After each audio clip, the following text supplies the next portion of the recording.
த Lord. இன்றைய ஜீவ அப்பம் மத்தேயு 4 அதிகாரம் 8 முதல் 11 வரை. மறுபடியும் பிசாசு அவரை மிகவும் உயர்ந்த மலையின் மேல் கொண்டு போய் உலகத்தின் சகல ராஜ்யங்களையும் அவைகளின் மகிமையும் அவருக்கு காண்பித்து, நீர் சாஷ்டாங்கமாய் விழுந்து என்னை பணிந்து கொண்டால் இவைகளெல்லாம் உமக்கு தருவேன் என்று சொன்னான். அப்பொழுது இயேசு, அப்பாலே போ சாத்தானே, உன் தேவனாகிய கர்த்தரை பணிந்து கொண்டு அவர் ஒருவருக்கே ஆராதனை செய்வாயாக என்று எழுதியிருக்கிறதே என்றார். அப்பொழுது பிசாசானவன் அவரை விட்டு விலகி போனான். உடனே தேவதூதர்கள் வந்து அவருக்கு பணிவிடை செய்தார்கள். அல்லேலூயா. இதில் நம்ம பார்க்குறோம், இது ஆண்டவரை 3வது தடவையாக அவன் டெஸ்ட் பண்ணுறான். அவன் சோதனைக்காரன் சோதனை கொடுக்குறான். 3வது சோதனை. இதில் முதல் சோதனை கல்லுகளை அப்பமாக மாற்ற சொல்லி அவன் சொல்கிறான். இது மாமிச ரீதியாக உலகம், மாமிசம், பிசாசு என்ற ரீதியில் உலகம், மாமிசங்கிற ரீதியில் அவன் பண்ண சோதனை அந்த சோதனை. ஆண்டர் அதுலேயும் வேத வசனமாகிய ஆவின் பட்டயத்தை கொண்டு அவர் ஜெயமெடுத்ததை பார்த்தோம். 2வது சோதனை உலகம், மாமிசம், பிசாசு, அதாவது உலகம், ஜீவனத்தின் பெருமை. அதாவது தேவாலயத்தை உப்பருகை மேல் நிறுத்தி, நீ தேவனுடைய குமாரனே ஆனால் இங்கேருந்து கீழே குதியும் அப்படின்னு சொல்கிறான். உன் பாதங்கள் கல்லில் இடராதபடி தூதர்கள் உங்களை தாங்கிக்கொள்வாங்கன்னு சொல்லி.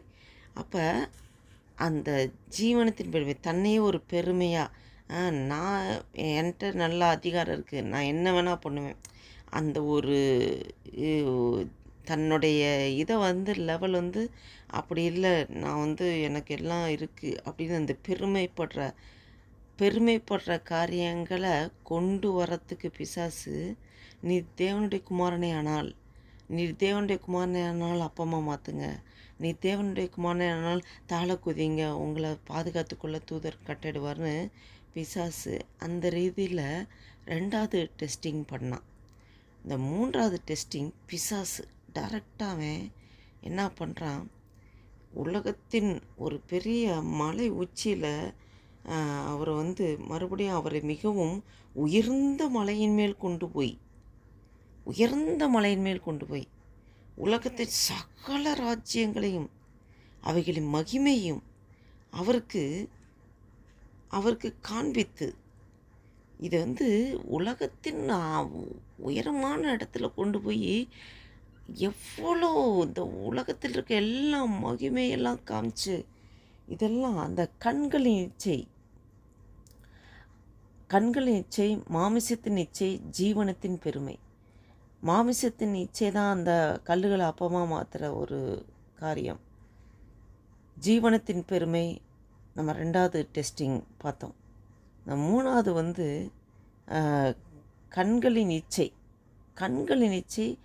கண்ணால் காண்பதெல்லாம் சுண்டு இழுக்கிறபடி உலகத்தில் எவ்வளோ காரியங்கள் இருக்குன்னு ஒரு செகண்டில் அவன் மலையின் உச்சியில் இருக்கிறதே உயர்ந்த ஸ்தலத்தில் வச்சு ஆண்டோட்ட காமிச்சு அவன் ஒன்று சொல்கிறான்.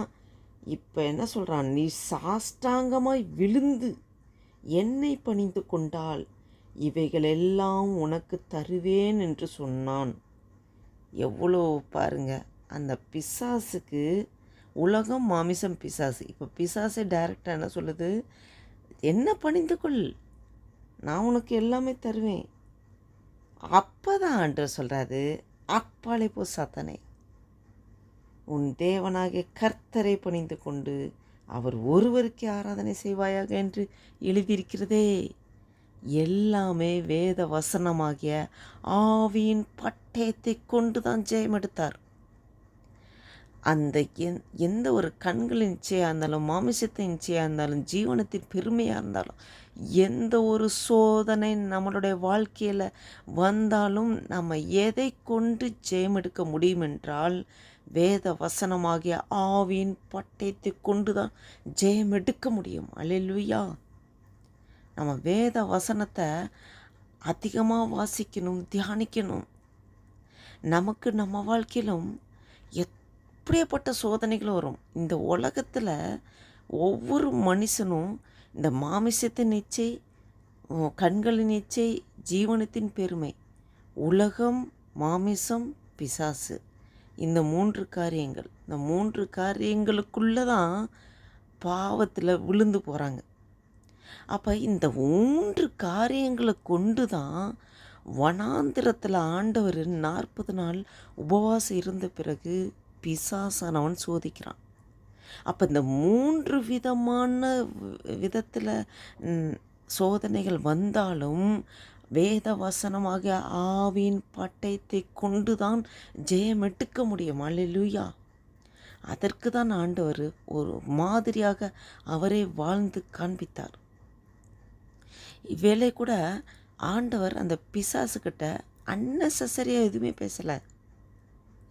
பேசலை. இப்போ கல்லுகளை அப்பமாக மாற்றுங்கன்னு சொல்லும்போது கூட அவர் அப்பாலே போ சாத்தானேன்னு சொல்லலை.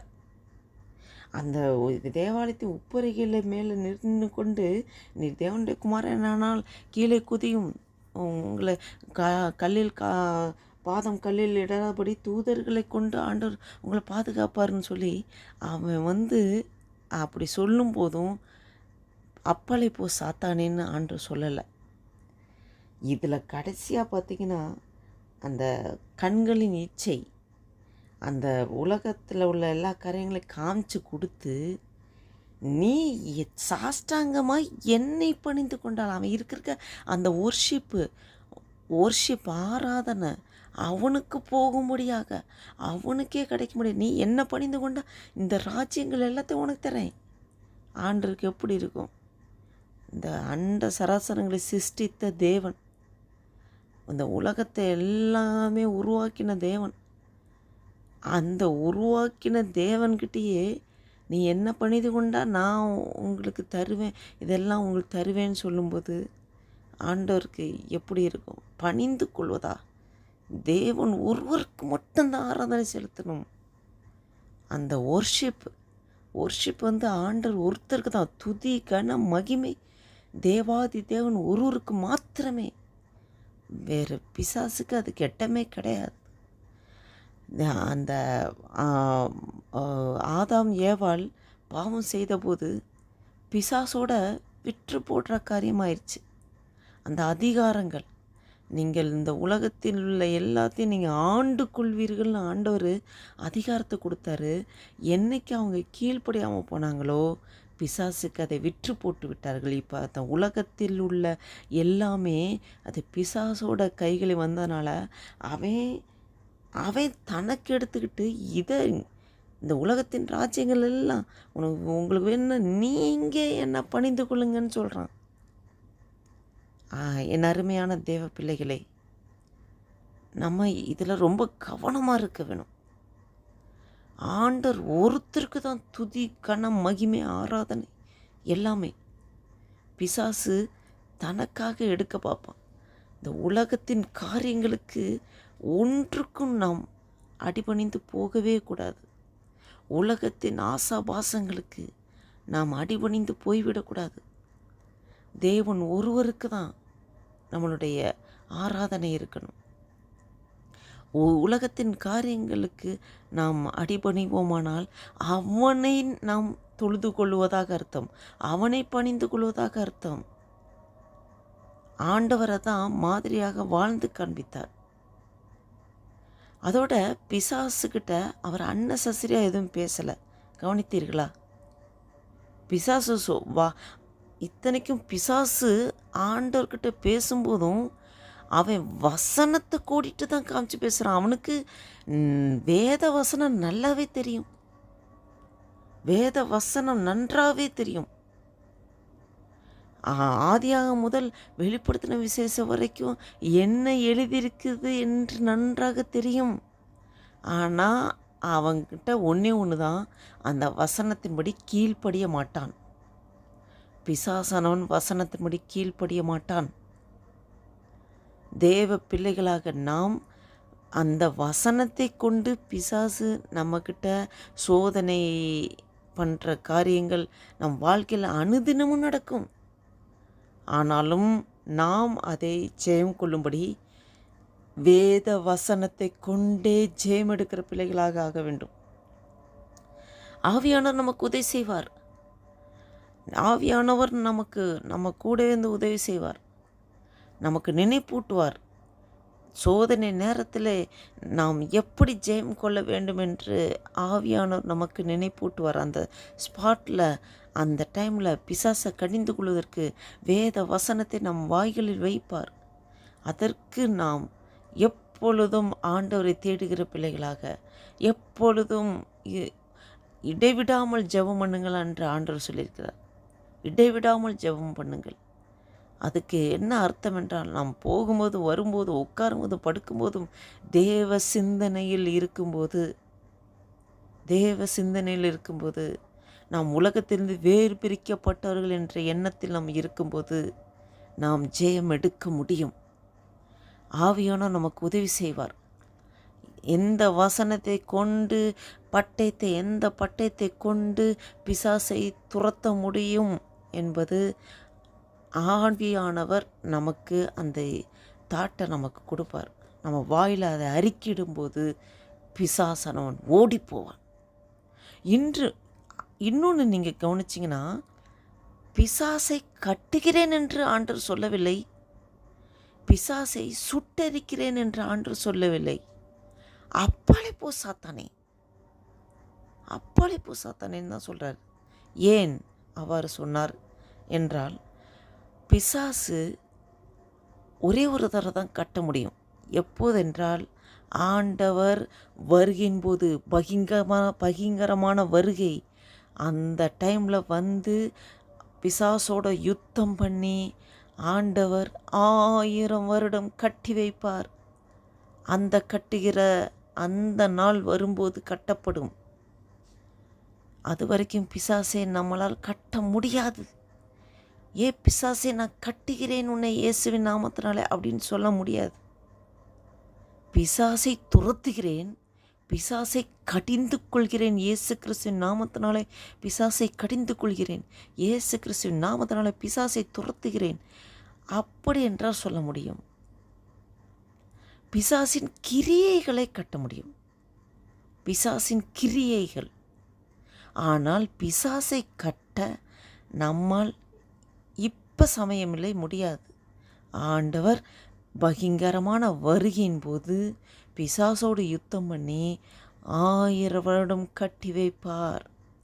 அப்போ தான் கட்ட முடியும். அதனால் தேவ பிள்ளைகளே, நாம் பிசாசோடு எதிர்த்து நிற்க வேண்டும். பிசாசுக்கு இடம் கொடாமல் இருக்க வேண்டும். வேத வசனமாகிய ஆவியின் பட்டயத்தை கொண்டு அவனை துரத்த முடியும்.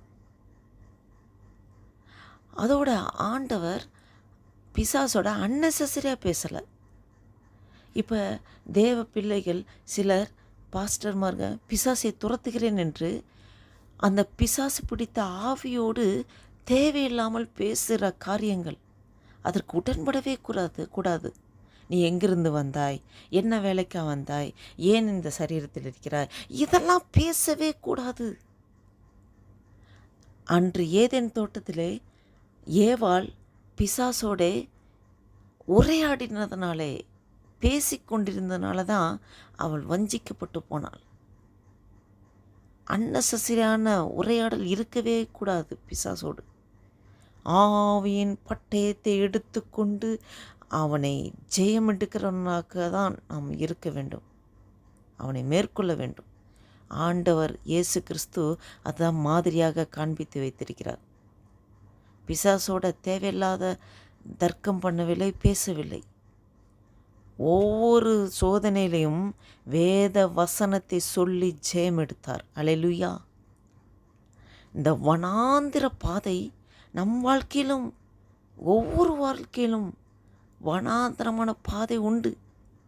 அவர் 40 நாள் உபவாசம் இருந்து, வனாந்திரத்தில் உபவாசம் இருந்து, அந்த உபவாசம் முடிந்ததும் இந்த 3 சோதனை கட்டங்கள் நடந்தது. நம் வாழ்க்கையிலும் இப்படிப்பட்ட சோதனைகள் வரும். மக்களே, நீங்கள் இப்படி ஜெயம் கொள்ள வேண்டும் என்று ஆண்டவர் நமக்கு மாதிரியை காண்பித்துவிட்டு போயிருக்கிறார். பாருங்கள், அடுத்து அப்பொழுது பிசாசானவன் அவரை விட்டு ஓடி விலகி போனான்.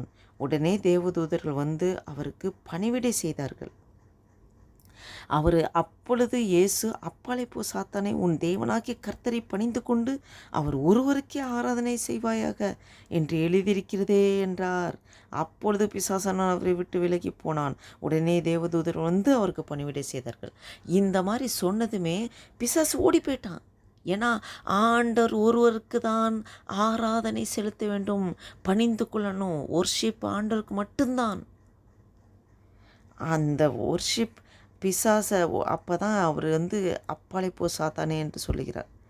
அப்போ பிசாசனவன் அவரை விட்டு விலகி போயிட்டான். ஆனால் பிசாசு ஆண்டவர் விட்டு விலகி போனான்னா கம்ப்ளீட்டாக விலகி போனான்னா இல்லை. அந்த சோதனை கட்டம், அந்த ஸ்பாட்டில், அந்த சோதனை கட்டத்துலேருந்து அவன் விலகி போயிட்டான். ஆனாலும் திரும்பி வந்தான். திரும்பி இடையில அவரை சோதிக்கிறதுக்கு. இப்போ சிலுவையில் ஆண்டவர் கெட்செமனே தோட்டத்தில் இந்த அவர் வந்து கெட்செமனே தோட்டத்தில் அவர் ஜெபம் பண்ணி இந்த சிலுவையில் இருக்கும்போது பிசாசாக தான் குதிகாலை நசுக்கிறதுக்கு அந்த ஆதியாகமத்தில் முதல் தீர்க்கதரிசனமாக ஆண்டவர் சொன்னது, ஸ்திரீயிலிருந்து பிறந்தவர் அவர் வந்து குதிகாலை, பிசாசானவன் அவருடைய குதிகாலை நசுக்குவான்.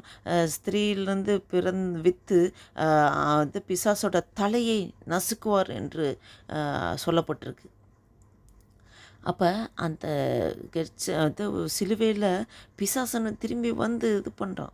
அப்போ நம்ம வாழ்க்கையில் அடிக்கடி அவன் அந்த ஸ்பாட்டில் கொஞ்ச நாள் விலகி போவான், திரும்பி வருவான். திரும்பி மரண பரியந்தம் நமக்கு சோதனை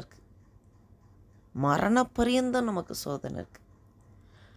இருந்தாலும் நாம் ஆவினாலே பிறக்கப்பட்டவர்கள், நம் விண்ணகர்கள், நமக்குள்ளே கிறிஸ்துவான மகிமை நம்பிக்கையாக இருக்கிறார்.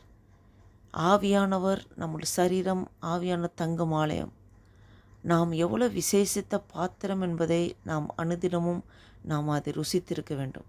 உலகத்தில் இருப்பனை காட்டிலும் நமக்குள் இருக்கிற தேவன் பெரியவர் என்று நாம் இந்த விசுவாச அறிக்கை மிக மிக முக்கியமான ஒரு காரியம். நாம் ஒருபோதும் நாம் சாதாரணமானவர்கள் என்று நினைத்து விடக்கூடாது. நம்ம கூட தேவன் இருக்கிறார் என்ற உணர்வோடு நாம் இருக்க வேண்டும். அந்த அப்பொழுது பிசாசனன் அவரை விட்டு விலகி போனான். உடனே தேவதூதர்கள் வந்து அவருக்கு பணிவிடை செய்தார்கள். நமக்கு தேவதூதர்கள் பணிவிடை செய்வதற்காக ஆண்டவர் கொடுத்திருக்கிறார். நாம் ஆண்டவரை நோக்கி நாம் ஆவியில் பலப்பட கேட்கும்போது தேவதூதர்களை அனுப்பிச்சு பலத்தை தருவார். தேவதூதர்களை கொண்டு நமக்குள்ள காரியங்களை நிறைவேற்றுவார் ஆண்டவர். இந்த காரியங்களை நாம் இந்த வேத வசனத்தின் மூலமாக ஆவியானவர் நமக்கு இதன் ஆழத்தை இவ்வேளை வெளிப்படுத்தினார். ஜெபம் செய்வோம். ஹல்லேலூயா. ஸ்தோத்திரிக்கிறோம் ஆண்டவரே. நன்றி தகப்பனே, நன்றியோடு துதிக்கிறோம், ஸ்தோத்திரிக்கிறோம். அப்பா, இன்று வாசித்த வேத வசனத்தின்படியாக மத்தேயு 4ஆம் அதிகாரம் 8ஆம் வசனம் முதல் 16ஆம் வசனம் வரை அப்பா நாங்கள் வேலை தியானிக்க ஆவியானவரே எங்களுக்கு உதவி செய்திரே. ஸ்தோத்திரம் ஆண்டவரே. அடிமை என்னோடும் ஆண்டவரே இந்த வீடியோ கேட்டுக்கொண்டிருக்கிற ஒவ்வொருவரோட உம்முடைய பிரசனம் இறங்கினதுக்காய் ஸ்தோத்திரம் ஆண்டவரே. அப்பா, நீர் எங்களுக்கு மாதிரியை காண்பித்து விட்டு போயிருக்கிறீர் ஆண்டவரே. அப்பா, உம்முடைய அடிச்சுவடுகளில் நாங்கள் பின்பற்றி நாங்களும் ஆண்டவரே, அப்பா ஆண்டவரே, நீர் ஆண்டவரே நடந்து கொண்டபடி நாங்களும் ஆண்டவரே, வேத வசனம் எங்களுக்கு உணவாக மாறட்டும் ஆண்டவரே. வேத வசனம் எங்கள் நாவிலே இருக்கட்டும் ஆண்டவரே. நாங்கள் எப்போதும் வேத வசனத்தை அறிக்கையிடுகிறவர்களாக, வேத வசனத்தை கொண்டு ஜெயம் எடுக்கிறவர்களாக எங்களை நீர் அப்படியே மாட்டுகிறதுக்காக ஸ்தோத்திரம். உலகம், மாமிசம், பிசாசு, கண்களின் இச்சை, மாமிசத்தின் இச்சை, ஜீவனத்தின் பெருமை, அப்பா ஆண்டவரே, உயர்ந்த மலையில் கொண்டு போய் நிறுத்தி உலகத்தின் எல்லா ராஜ்யங்களின் காரியங்களும் ஒரு நிமிஷத்துக்கு காண்பித்து கொடுத்தபோது கண்களின் இச்சை ஒருபோதும் உங்கள் கண்களில் அந்த இச்சை படாதபடி, அந்த இச்சை சோதனை நேராதபடி ஆண்டவரே அப்பா, வேத வசனத்தை கொண்டு ஜெயம் எடுத்தீரே. அதே போல் நாங்கள் ஜெயம் எடுக்கிறவர்களாக நீர் ஆண்டவரே இந்த உலகத்திலே மனிதனாக பிறந்து வாழ்ந்து காண்பித்திருக்கிறீர். அப்பா, இதே மாதிரி எங்களுக்கு சோதனைகள் அப்பா, கண்களின் இச்சை, மாமிசத்தின் இச்சை, ஜீவனத்தின் பெருமை, இந்த மாதிரி சோதனைகள் எங்களுக்கு இந்த உலகத்தில் வர்றது போல் உமக்கும் ஆண்டவரே வந்த சூழ்நிலை அந்த மாதிரி வந்தாலும் ஆண்டவரே, நீர் அதை மேற்கொண்டீர் ஆண்டவரே. ஜெயமெடுத்தீர் ஐயா. அப்பா, வேத வசனத்தை கொண்டு ஜெயமெடுத்தீரே. அதே போல் நாங்களும் உம்முடைய வழியில் பின்பற்றுகிற பிள்ளைகள் அப்படி ஜெயமெடுக்கிறவர்களாக எங்களை நீர் அப்படியே உம்முடைய அபிஷேகத்தினாலே எங்களை வேலையில் ஆண்டவரே நிரப்புகிறதுக்கு ஸ்தோத்திரம், நிரப்புகிறதுக்கு ஸ்தோத்திரம். ஆவியானவரே, தி துரித்த மகிமையாக எங்களை நிரப்புகிறதுக்கு ஸ்தோத்திரம். தி துரித்தரதரதப்பா, கர்த்தராகி தேவன் ஒருவருக்கு ஆராதனை செய்யும்படியாக அல்லேலூயா, உமக்கே துதி கன மகிமை, என் மகிமை வேறு ஒருவருக்கும் கொடேன் என்று சொல்லியிருக்கிறீர். நீர் சர்வ வல்லவர், உமக்கு மட்டுமே மகிமை உண்டாகட்டும். அப்பா, உம்முடைய வழியில் பின்பற்றுகிற நாங்களும் ஆண்டவரே உமக்கு மாத்திரமே மகிமையை செலுத்தும்படியாக ஆண்டவரே உம்மை முன்வைத்து எங்கள் வாழ்க்கையில் எல்லா வேளையிலும் மரண பரியந்தும் ஜெயமெடுக்கிறவர்களாக பரிசுத்த ஆவியானவரே இவ்வேளையில் எங்களோடும் ஆண்டவரே என்னோடும் இதை கேட்டுக்கொண்டிருக்க ஒவ்வொருவரும் உடைய பிரசனம் இறங்குறதுக்காக ஸ்தோத்திரம் ஆண்டவரே. அப்பா ஆண்டவரே, ஆவியானவர் அப்பா, தேவ தூதர்களை கொண்டு ஆண்டவரே எங்களுக்கு பணிவிடை செய்யும்படியாக எங்களுடைய அப்பா ஸ்தோத்திர எல்லா காரியங்களும் தேவைகளையும் சந்திக்கும்படியாக ஆண்டவரே தேவ தூதர்களை அனுதினமும் அனுப்பி எங்களை தேற்றுகிறவராக இருக்கிறதுக்காக ஸ்தோத்திரம் ஆண்டவரே. ஆவியானவரே, எங்களுக்கு உதவி செய்கிறதுக்காக நன்றி செலுத்துகிறோம் ஆண்டவரே. இந்த புதிய நாளை காண கிருபை செய்திரே, எங்களுக்கு ஜீவன் தந்திரே, பலன் தந்திரே, சுகம் தந்திரே. நன்றி அப்பா. அப்பா, அந்த காலகட்டங்களுக்கு கூட ஆண்டவரே தவசு நாட்களில் 3ஆம் நாள் ஆண்டவரே உபவாசத்தை ஆண்டவரே அனுசரிக்க முடியாக ஆண்டவரே அப்பா. ஹல்லேலூயா அப்பா, ஸ்தோத்திர கத்தாவை கிருபை பாராட்டி ஸ்தோத்திரம் ஆண்டவரே. அப்பா, ஸ்தோத்திர கத்தாவை உம்மை நினைவு கூர்ந்த ஆண்டவரே, நாங்கள் ஆண்டவரே சிலுவை பாடுகளை நினைவு கூர்ந்த ஆண்டவரே. அப்பா, ஸ்தோத்திர கத்த அந்த பாடுகள் ஊடே ஆண்டவரே நாங்கள் அதை ஆண்டவர் அனுதினமும் தியானித்து அப்பா ஸ்தோத்திர சிலுவையில் ஆண்டவரே அப்பா ஸ்தோத்திர கத்த நீர்பட்ட பாடுகளை நாங்கள் தியானிக்கும் போது அது எங்களுக்கு தேவ பலனாக இருக்கிறது ஆண்டவரே.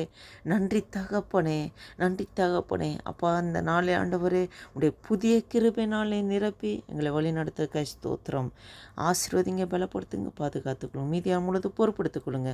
முக்கிய துதி கன மகிமையெல்லாம் செலுத்திக்கிறோம். இயேசு கிறிஸ்து நாமத்தினால ஜெபிக்கிறோம் ஜீவன் நல்ல பிதாவே. ஆமேன், ஆமேன். என் ஆத்துமாவே கர்த்தரை ஸ்தோத்திரி, என் முழுவலுமாடு பரிசுத்த நாமத்தை ஸ்தோத்திரி. என் ஆத்துமாவே கர்த்தரை ஸ்தோத்திரி, கர்த்தர் செய்த